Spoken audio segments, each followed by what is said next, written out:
Olá, olá, tudo bem? Vamos hoje para o capítulo 5 de Obreiros de Vida Eterna, né? Ele se chama Irmão Gotuso. André Luiz ficou muito feliz ao ser apresentado a Gotuso. Imediatamente reconheceu que vigorosos laços de simpatia arrastavam um para o outro. Nele, as afinidades com os serviços da esfera carnal eram muito mais fortes. A conversação, gestos e pareceres denunciavam isso.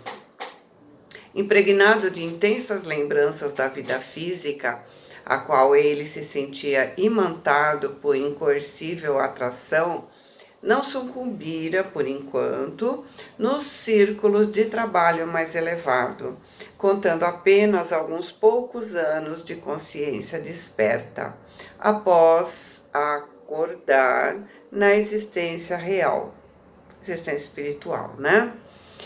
De início, ofereceu a André elementos para resumir a posição.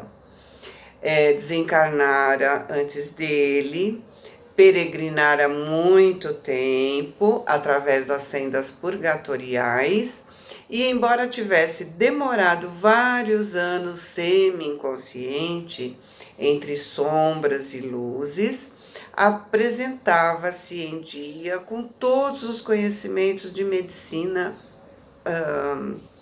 propriamente humanos. E ele disse que sempre supôs que após a morte do corpo nada mais teria a fazer, além de cantar beatificamente no céu ou ranger os dentes no inferno, né? Mas a situação era extremamente diferente.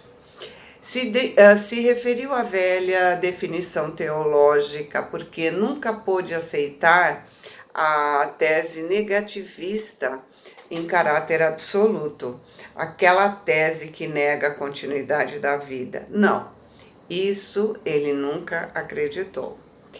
É impossível que a vida estivesse restrita a um palco de carne onde o homem desempenha os mais extravagantes papéis em múltiplas atividades cênicas, desde a infância até a velhice. Algo deveria existir, sempre acreditou, além do necrotério e do túmulo. Admitia, porém, que a morte fosse um maravilhoso passe de mágica, orientando as almas a caminho do paraíso, de paz imorredora, ou da região escura de castigos eternos. Nada disso. Encontrou a vida em si mesma, com o mesmo sabor e beleza, intensificação e mistério divino.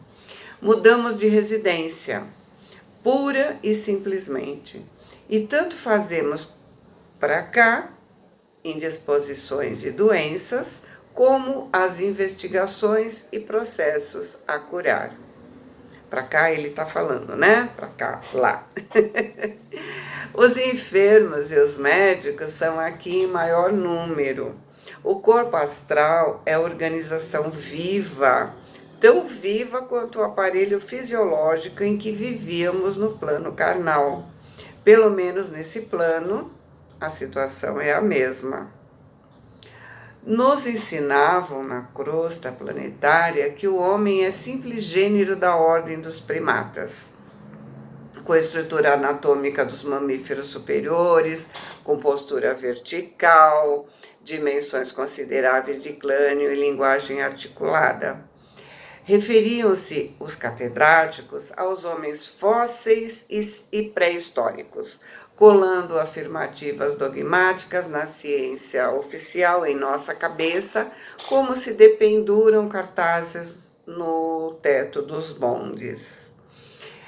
Explicavam-nos a religião, por sua vez, que o ser humano é alma criada por Deus no instante da concepção da matéria e que com a morte regressa ao seio divino para definitivo julgamento em toda a eternidade, na hipótese de o paciente não ser obrigado a determinadas demoras nas estações desagradáveis do purgatório.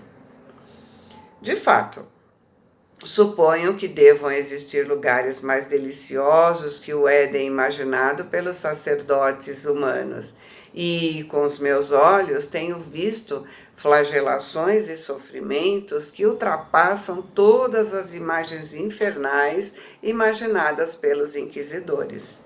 Entretanto, e é lamentável, a gente reconhecer isso. Nem a ciência, nem a religião nos preparam, convenientemente, né, para enfrentar os problemas do homem desencarnado.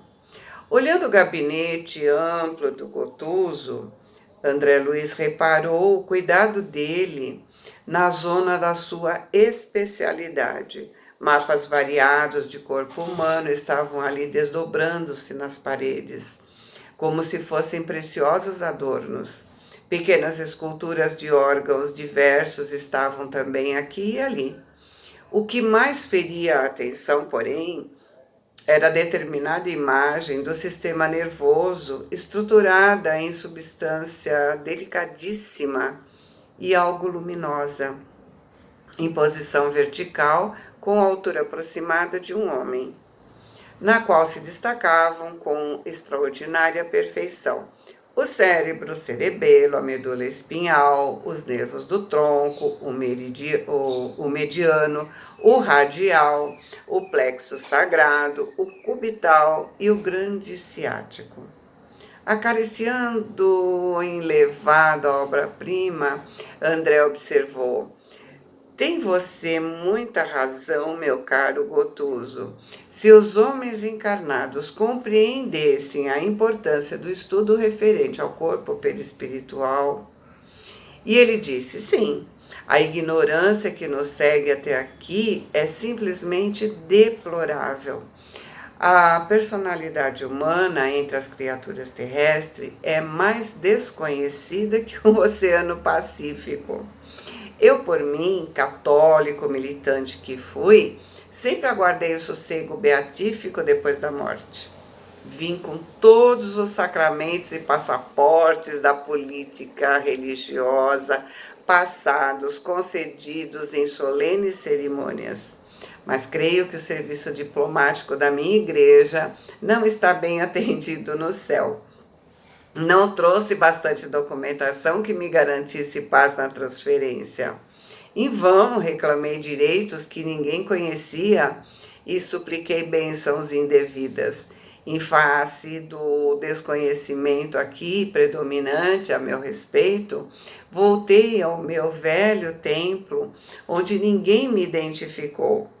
Desesperado, então, mergulhei por longos anos em dolorosa cegueira espiritual. E, francamente, hoje, lembrando dos fatos, eu rio da confiança ingênua com que fechei os olhos no lar pela última vez. O padre Gustavo prometia-me a convivência dos anjos, veja bem, e garantia que eu seria levado em triunfo aos pés do Senhor. Isso apenas porque eu doei 5 contos de réis à nossa antiga paróquia.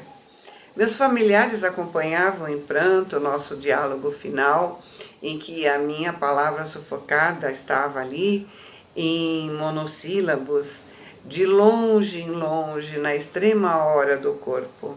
No entanto, se era quase impossível para mim o comentário inteligente da situação, o pároco falava por nós dois, explanando a felicidade que me caberia no reino de Deus. Médico de curta jornada, mas de intensa observação, a doença não me enganou, mas, inexperiente nos assuntos da alma, confundiram-me plenamente as promessas religiosas. Penetrando o portão do sepulcro e não me sentindo na corte dos santos, voltei com as perigosas atitudes dos sonâmbulos para interpelar o sacerdote que me encomendara o cadáver às estações celestes. Incompreendido e cego, peregrinei por muito tempo entre a aflição e a demência, nas criações mentais enganadoras que havia trazido do mundo físico. Mas certamente não lhe faltaram bons amigos, disse André. Não, de fato, mas gastei anos para tornar ao equilíbrio indispensável, condição única em que podemos compreender o auxílio e recebê-lo. Então vejamos, Gotuso já foi nos contando sua vida e seu despreparo diante da morte. Uns por não acreditarem em nada, outros por estarem iludidos por imagens que são criadas pelas religiões. Nem a ciência nem a religião são capacitados para tratar das questões do após-morte, com lucidez, com segurança. E ele, que havia pagado, né, o seu céu com doações da igreja, estava em busca das recompensas. O que Jesus falou sobre as recompensas do que fazemos? Mas a gente sempre se deixa iludir por aquilo que queremos acreditar, né?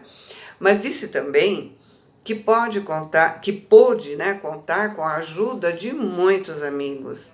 Então, depois dele contar sua decepção, seu tempo perdido em busca de algo que não existia, André falou: então você deve se sentir feliz aqui agora, né?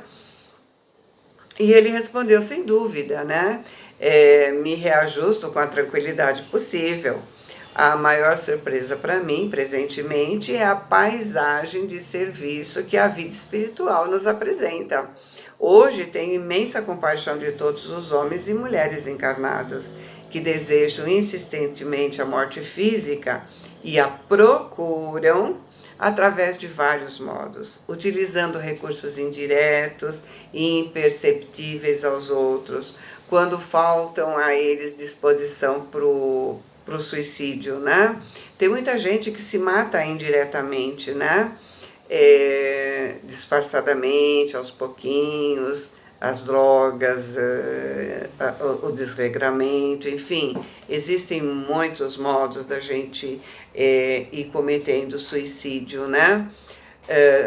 Sem fazer o extremo, né? Que é se dar um tiro, enfim, tomar veneno. Quer dizer, tem várias formas da gente abreviar a nossa encarnação. Tá? Por que ele tem compaixão? Porque estão nos aguardando atividades e problemas tão complexos de trabalho que seria muito mais fácil a existência totalmente desprovida de encanto na Terra, com pesadas disciplinas a lhe inibirem as divagações do que aquilo que eles vão encontrar quando eles chegarem, né? Nós vamos encontrar quando a gente chegar. Recordando a posição trabalhosa, né, da dirigente da casa, diante das observações ouvidas, André disse, né, o volume das nossas tarefas assombraria qualquer homem comum. E cumpre-nos reconhecer que a necessidade de sacrifício nos serviços dessa instituição é enorme.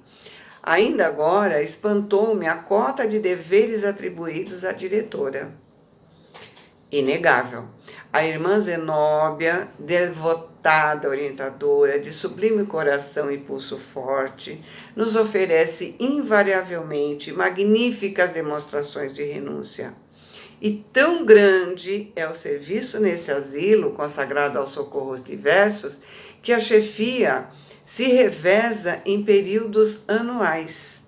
Neste ano, a administração compete a ela. No próximo, teremos as diretrizes do irmão Galba. Como assim? Cada administrador recebe descanso de 1 ano? O André perguntou, admirado, né? Sim. Aproveitando-se o período de repouso em esferas mais altas, ao contato de experiências e estudos que enriqueçam o espírito do missionário e beneficiem as obras gerais da instituição com vistas para o futuro. Estou informado de que Zenóbia e Galba dirigem esta casa há precisamente 20 anos consecutivos. Ora um, ora outro. Administradores diversos, no entanto, têm passado por aqui, indo em outros rumos no plano de elevação. De quando em quando voltam a visitar-nos, né? Ministrando sagrados incentivos à comunidade de trabalhadores do bem. E você, André perguntou, né? Talvez indiscreto, onde passa os recreios e entretenimentos? De acordo com os estatutos que nos regem, possuo também minhas horas de repouso, mas ainda não posso fruí-las em esferas mais altas. Desfruto estas horas nos campos da crosta, respirando ar puro e tonificante dos pomares e jardins silvestres. O oxigênio por lá é mais leve que o absorvido por nós nesses círculos abafados de transição, onde temos que lidar com os resíduos do pensamento humano. As árvores e as águas, as flores e os frutos da natureza terrestre estão livres da emanação emprestada de multidões ignorantes e caprichosas. Permanecem repletos de substâncias divinas para muitos de nós que começamos a viver efetivamente em espírito. As cidades humanas são imensos e benditos cadinhos de purificação das almas encarnadas, onde se forja o progresso real da humanidade, mas o campo simples e acolhedor é sempre a estação direta das bênçãos de Deus, garantindo as bases da manutenção coletiva.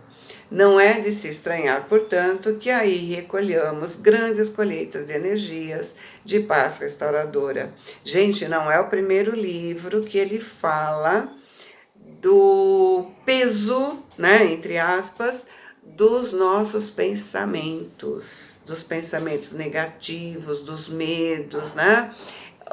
Isso densifica, agora ele está dizendo, né, que densifica o ar que eles respiram nesse plano que eles estão.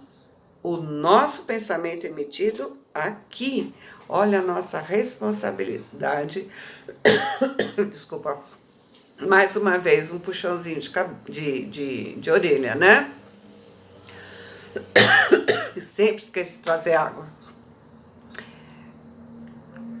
Conhecia de sobra a propriedade dos argumentos. Ai, gente, desculpa.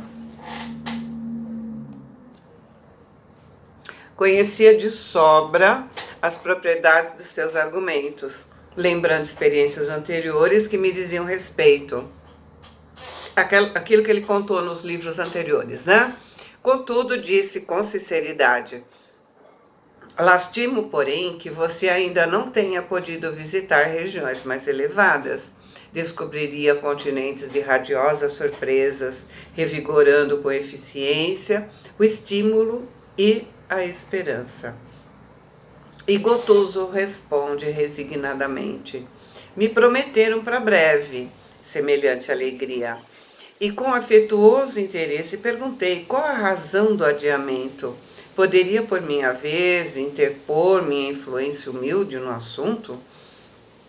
André quer ajudar, né, o companheiro, e ele, que se caracterizara por sadio otimismo desde a primeira palavra, deixou transparecer inquietante emoção. Fisionomia transtornada, seus olhos móveis e brilhantes encheram-se de pranto, dificilmente contido, e fixando-os, talvez no quadro interior das próprias reminiscências, Gotuso explicou, sim, com amargura, né? Trago ainda a mente e o coração presos à minha casa que perdi com o corpo carnal. Readaptei-me ao trabalho e, por isso, venho sendo aproveitado de algum modo em atividades úteis. Mas ainda não habituei com a morte e sofro naturalmente os resultados dessa desarmonia. Encontro-me num curso adiantado de preparação interior, no qual progrido lentamente. ele já está trabalhando no plano espiritual, percebe? Né? Ele está lá nesse plano, trabalhando, é médico, estudioso, mas quando André quis ajudar, ele ainda se lamenta não ter se adaptado. Ainda está preso ao afeto, às coisas materiais, infeliz, carregando um peso. Esse é o alerta. Se não nos prepararmos, quando deixarmos a terra, ainda estaremos presos aos laços que a gente tem aqui. É mais ou menos como se a gente quisesse fazer um curso no exterior, né? Para fazer isso, nós precisamos deixar pai, mãe, filho, avô, amigo, coisas, casa, carro, né? E o medo de perder? E o medo de quando voltar não ser mais como foi deixado? E o medo de que alguém se apossa do que é nosso? Quem assim não aguenta. Na primeira semana sofre, na segunda sofre mais ainda, na terceira não aguenta mais. E aquilo que ela foi fazer, que era estudar, se aperfeiçoar, ela vai abandonar. Eu não fui feita para isso. Para viver longe de quem eu amo, das coisas que eu quero. Quando a gente entende isso, a gente passa a ver as coisas de outra forma. Nós passamos a ver que não somos donos das coisas, mas escravo delas. Elas que nos prendem. Quando vencemos essa dependência, aí a gente se liberta. Então, quando chega a hora da separação, não haverá sofrimento, porque você vai entender que eles vão continuar aqui por si, independentes e capazes. E eu estarei aprendendo, me aprimorando, indo em busca de novas experiências, para me preparar a chegada deles quando for a hora deles irem, né? Assim como o conhecimento espiritual, poderemos vencer essas etapas. Isso me fez lembrar também aquela passagem do Evangelho, quando o homem pergunta a Jesus o que deve fazer para alcançar a vida eterna. E Jesus diz para ele não roubar, não matar, não adulterar, enfim, os 10 mandamentos, né? E ele responde que isso ele já faz. Então Jesus disse: se queres ser perfeito, vai, vende tudo que tens, doa aos pobres e segue-me. E ele não conseguiu. Ou seja, se a gente não levar o pé da letra, né? Porque abandonar tudo, doar tudo e não sei o que, a gente vai acabar sendo o quê? Um peso para a sociedade. Alguém vai ter que cuidar da gente, né? Então, obviamente, não é para levar o pé da letra. Mas a gente tem que entender que a gente pode até conseguir cumprir os mandamentos, mas na hora de se desapegar dos sentimentos, mágoa, ressentimento, ciúme, melindre, bens materiais, será que conseguimos? Ou somos que nem esse homem que Jesus citou? E é isso que Gotuso entende com a cabeça, mas não com o coração, porque ainda está preso na terra. André diz que ele, esforçando-se por assumir uma atitude tranquilizadora, né,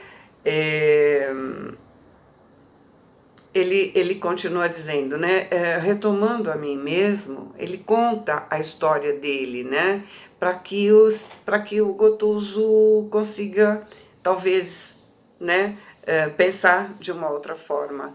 Então ele fala, retomando a mim mesmo, após longos anos de semi-inconsciência, voltaram-me a reflexão, o juízo, o equilíbrio. Oh, meu amigo, que saudades torturantes da minha casa feliz. Marília e os 2 filhos, então rapazes de curso ginasial, eram os únicos habitantes do meu pequeno paraíso doméstico. A medicina exercida desde cedo entre a clientela abastada me deu extensos recursos financeiros. Vivíamos plenamente despreocupados entre as paredes acolhedoras e quentes da nossa casa. Nem o dissabor, nem a mais leve nuvem. Surgiu-nos a primeira dor com a positivação da pneumonia que me separou da esfera física. A primeira nota de sofrimento, mobilizamos o dinheiro e as relações afetivas, de maneira inútil. Todas as circunstâncias favoráveis de ordem material quebraram-se, frágeis perante a morte. Marília, porém, prometeu-me fidelidade constante até o fim, selando o juramento com amarguras e inesquecíveis lágrimas. Aproximava-se dos 50 anos, enquanto a querida esposa não ultrapassava os 36. Em minha alma doía deixá-la quase só no mundo, sem um braço do companheiro. Mas, confiando nas promessas religiosas, acreditei que pudesse velar por ela e pelos filhos na região celestial. A realidade, porém, foi muito diferente, e depois de lutas purgatoriais, voltando ansioso à casa, não encontrei rastro dos entes amados que ali deixara. Enquanto estava em doloroso sonambulismo, buscando socorro junto à religião, nunca pude voltar ao campo da família, já que antes de tentar, fui arrebatado em violento e escuro torvelinho, que me situou em terrível paisagem de trevas e sofrimentos indescritíveis. No primeiro instante de libertação, fui surdo a toda espécie de ponderação. Rompi todos os obstáculos e, desejoso de afeto, encontrei a família, enfim. A situação, no entanto, desconcertou-me. Primo Carlos, que sempre me invejara a abastança, insinuara-se em casa a título de proteger-me os interesses e casou-me a companheira. Perturbou o futuro dos meus filhos e dissipou-me os bens, entregando-se em seguida a criminosas aventuras comerciais. O dinheiro que ele deixou, para a família, o outro acabou metendo os pés pelas mãos, Quase voltei ao primitivo estado de desequilíbrio mental, observando os acontecimentos imprevistos. Após prantear a posição dos meus capazes, convertidos em agenciadores de maus negócios, encontrei Marília, justamente no dia seguinte ao nascimento do segundo filhinho do casal. Ajoelhei-me em soluços ao pé do leito humilde em que repousava e perguntei-lhe pelo belo patrimônio de paz que, ao partir, lhe depositara confiante nas mãos. A infeliz, fundamentalmente desfigurada, não me identificou a presença, nem me ouviu a voz, mas lembrou-se intensamente de mim, olhou para o pequenino que dormia calmo e caiu em pranto convulsivo, provocando a presença de Carlos, declarando-se angustiada, nervosa. Eu vou parar porque já deu 28.